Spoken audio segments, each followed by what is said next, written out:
Afiq Qureshi creation present victorious चाय पर चर्चा, sponsored by victorious tea. Taste में लाजवाब, क्वालिटी बेहिसाब। नमस्कार, सत श्री अकाल, अस्सलाम वालेकुम। मैं आपका अपना अफीक कुरैशी हिंदुस्तानी एक बार फिर आपसे मुखातिब हूँ।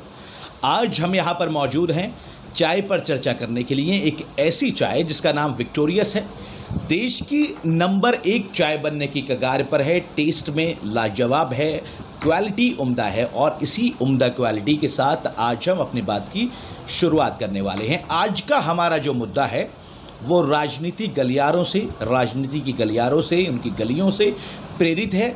हम आज ये जानने की कोशिश करेंगे कि आखिर हिंदुस्तान की, भारत की, हमारे देश की राजनीति किस तरफ जा रही है। पहले किस तरह की राजनीति चल रही थी, मौजूदा हालात में किस तरह की राजनीति चल रही है, आगे भविष्य में, फ्यूचर में किस तरह की राजनीति लोग पसंद करेंगे, युवा पसंद करेंगे। इन तमाम चीज़ों को लेकर, इन तमाम मुद्दों को लेकर आज हम बातचीत करेंगे। मेरे साथ दो मेरे दोस्त, अहम दोस्त मौजूद हैं। आप उन्हें मेहमान कहिए, पैनलिस्ट कहिए या फिर दोस्त कहिए। पहले हैं आसिफ अलवी साहब, जो कि एक समाज सेवी हैं, समाज से जुड़े मुद्दों में लगातार अपनी जो प्रेजेंट है वो लगातार दिखाते रहते हैं, समाज से जुड़े मुद्दों को लगातार उठाते रहते हैं और आवाज़ बनते हैं लोगों की। दूसरे मेरे साथ जो मौजूद हैं वो नासिर खां हैं। राजनीति की एक अहम समझ-बूझ ये अपने साथ रखते हैं, राजनीति के गलियारों को अच्छी तरीके से समझते हैं, राजनीति में जल्द ही कदम भी रखने वाले हैं। दोनों ही मेहमानों से हम आज की चर्चा को आगे लेके बढ़ेंगे, लेकिन उससे पहले एक बार मैं फिर आपको बता दूं, आज का हमारा प्रोग्राम विक्टोरियस चाय को लेकर है, यानी कि विक्टोरियस चाय पे चर्चा। और विक्टोरियस का जो मतलब होता है वो आप बखूबी समझते हैं। एक अहम मसला है जिस पे हम बातचीत करने जा रहे हैं। तो चलिए, सबसे पहले सवाल मैं करना चाहूँगा आसिफ अलवी साहब से, जो इस वक्त मेरे साथ मौजूद हैं। आसिफ अलवी साहब, पिछले दिनों में जिस तरह की राजनीति आप देख रहे हैं और आज के वक्त में जिस तरह की राजनीति देख रहे हैं, इन दोनों राजनीति को देखकर आप भविष्य में किस तरह की राजनीति देखना चाहते हैं? अब की राजनीति सही है, पिछले वक्त की राजनीति सही थी, या दोनों खराब, या दोनों सही? आगे किस तरह की राजनीति आप देखना चाहते हैं? सबसे पहले तो मैं आपका शुक्रिया अदा करना चाहता हूं कि चाय पर चर्चा प्रोग्राम में आपने मुझे शामिल किया और इस काबिल समझा कि मैं अपने राजनीति पर विचार पेश कर सकूं। सबसे पहले बताना चाहता हूं कि राजनीति की भी एक परिभाषा है। राजनीति सामाजिक समस्याओं को हल करने की कला एवं विज्ञान है। अब देखा जाए कि राजनीति पिछले दिनों में कैसी होती आई हमारे देश के अंदर और आज कैसी हो रही है। हम इस परिभाषा के कितने अनुकूल चल रहे हैं और कितने विपरीत चल रहे हैं। होना ये चाहिए था कि सामाजिक समस्याओं को हम सब मिलजुल कर हल करें, और आज ये हो रहा है कि हम सामाजिक समस्याओं को और बढ़ाते जा रहे हैं। लोग सत्ता में आते थे सेवा के लिए, लेकिन आज अगर देखा जाए कोई अपने नाम के आगे समाज सेवा लगा रहा है या समाज सेवा कर रहा है समाज की, तो लोग अंदाज़ा लगा लेते हैं कि ये राजनीति में आएगा, ये राजनीति के लिए समाज सेवा कर रहा है। होना ये चाहिए था कि हमें सत्ता हासिल करनी चाहिए थी सेवा के लिए, बाकी उलट हो गया है। आज लोग समाज सेवा कर रहे हैं सत्ता के लिए। तो बड़ी ही गंभीर विषय है कि आज की राजनीति को हमने बिल्कुल उलट दिया है और बहुत गंदी राजनीति करने लगे हैं। टोटल आज की राजनीति जाति बेस पर है। चलिए आसिफ साहब, आपकी जो राजनीति की समझ है उसको हम थोड़ा सा और डीपली, गहराई में जाने की कोशिश करते हैं। नासिर साहब हमारे साथ मौजूद हैं, नासिर साहब के पास में चलते हैं। नासिर साहब, आसिफ अलवी साहब का कहना है कि सत्ता हासिल की जानी चाहिए समाज सेवा के लिए, जबकि उलट हो रहा है, समाज सेवा की जा रही है सत्ता को हासिल करने के लिए। आप कितना इस बात से सहमत हैं और आपके लिहाज से आखिर राजनीति की परिभाषा क्या होनी चाहिए? भाई, आपका बहुत बहुत शुक्रिया, मुझे इस चर्चा में आपने शामिल किया। और मैं अभी आसिफ भाई ने एक बात कही, उस बात से मैं सहमत हूँ। जो राजनीति है, राजनीति रोज़गार के लिए होनी चाहिए। आज राजनीति हो रही है, एक नज़रिए से देखा जाए, आज राजनीति जो हो रही है वो धर्म के आधार पर। एक बार और बात कहूँ मैं आफी भाई, जो पहले वोटिंग होती थी हिंदुस्तान के अंदर, वो कार्य के आधार पर होती, काम के आधार पर, रोज़गार के आधार पर होती थी।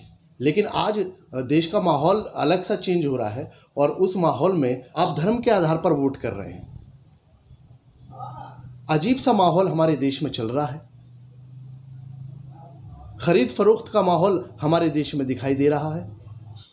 पब्लिक देखिए, पब्लिक अपना प्रतिनिधि चुनती है, किस लिए चुनती है? जनता अपना प्रतिनिधि चुनती है कि उसको रोज़गार मिलेगा, रोज़गार के अवसर खुलेंगे। इसमें एक माहौल देख रहे हैं आप खरीद फरोख्त का। जनता अपना प्रतिनिधि चुनती है और वो प्रतिनिधि सत्ता के लालच में आकर के वो दूसरा पाला बदल देते हैं। यही माहौल आपको देखा जा रहा है पूरे देश के अंदर। तो नासिर भाई, जिस तरह से आप बात कर रहे हैं कि हिंदुस्तान के अंदर अब ख़रीद फ़रोख्त का जो माहौल बना हुआ है, जो जनता है, जो पब्लिक है, वो अपना जनप्रतिनिधि चुनती है और वो किसी लालच में, सत्ता के लालच में, पद के लालच में, पैसे के लालच में या किसी और वजहों से दूसरी पार्टी में चला जाता है, तो जनता को दुख होता है। ये बात नासिर साहब ने कही, आसिफ साहब ने भी एक बहुत अहम बात कही थी।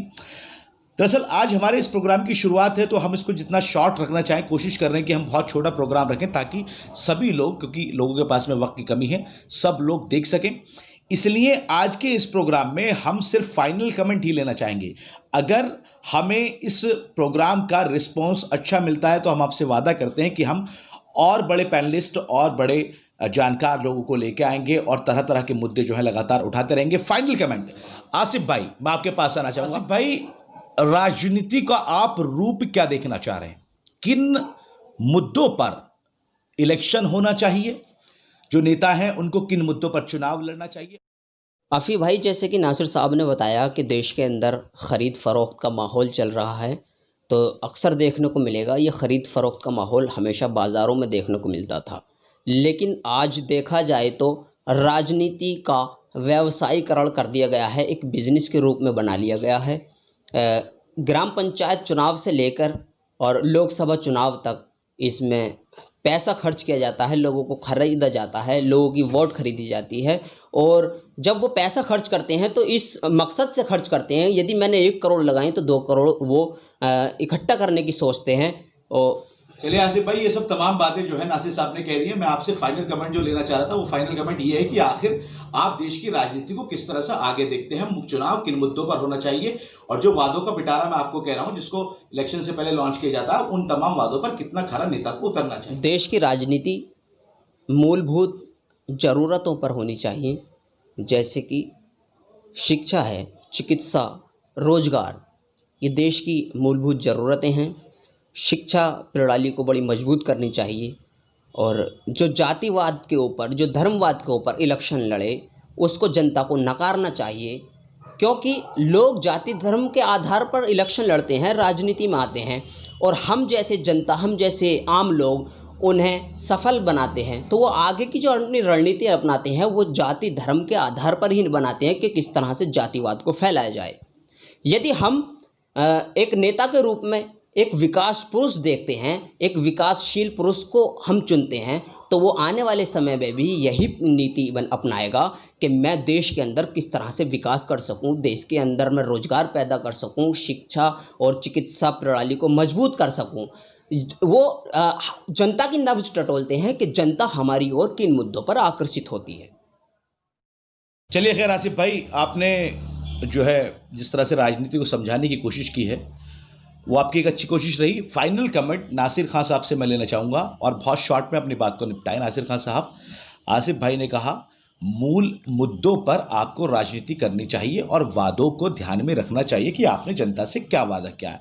आपसे फाइनल सवाल मैं ये करना चाहूँगा, आप भी इलेक्शन में तैयारी कर रहे हैं, चुनावी मैदान में उतरने की कोशिश कर रहे हैं, शायद उतर जाएं या ना उतरें, वो आपका फैसला। लेकिन अगर आप एक नेता के रूप में अपने आप को देखेंगे या देखना चाहें, तो आप सबसे पहले किन मुद्दों की बात, किन मुद्दों को आप अपने जहन में रखेंगे और जनता के लिए किस तरह का काम आप करना चाहेंगे? फाइनल कमेंट आपसे ये लेना चाहूँगा मैं अपने आप को एक नेता के रूप में देखता हूँ, तो सबसे पहले मैं जनता के लिए, जनता की समस्याएं जो हैं, किसानों की समस्याएं हैं, शिक्षा की समस्याएं हैं, सड़कें हैं, रोजगार के अवसर हैं, इनके बारे में सबसे पहले सोचूंगा। अरे भाई, चुनाव में जनता से जो वादे किए हैं, सबसे पहले मैं ये देखूंगा कि चुनाव में मैंने जो जनता से वादे किए हैं उसको कैसे पूरा किया जाए। वादे तो कर लेते हैं लेकिन उस काम पर खरे नहीं उतर पाते हैं। बहुत से पॉलिटिशियन हैं कि जनता से वादे करते हैं और जनता से वादे करके और उन वादों को भूल जाते हैं। तो सबसे पहले मैं मैंने जो वादे किए मैं उसको पूरा करने की कोशिश करूँगा, और अगर मैं वादे पूरा नहीं कर पाता हूँ या कोई भी राजनीतिक कोई भी वादा पूरा नहीं कर पाता हूँ तो उससे बड़ा बेईमान कोई भी नहीं है। चलिए नासिर साहब ने बहुत अच्छी बात कही कि अगर नेता अपने किए हुए वादों से फिरता है या फिर उनको भूल जाता है तो उससे बड़ा बेईमान आदमी कोई नहीं है। ये बहुत बड़ी बात है। खैर, मैं आप दोनों मेहमानों का, आप दोनों दोस्तों का बहुत बहुत शुक्रगुजार हूं कि आप मेरी इस चर्चा में शामिल हुए और आपने अपना कीमती वक्त निकालकर अपने तमाम विचार जो हैं वो यहाँ पर रखे।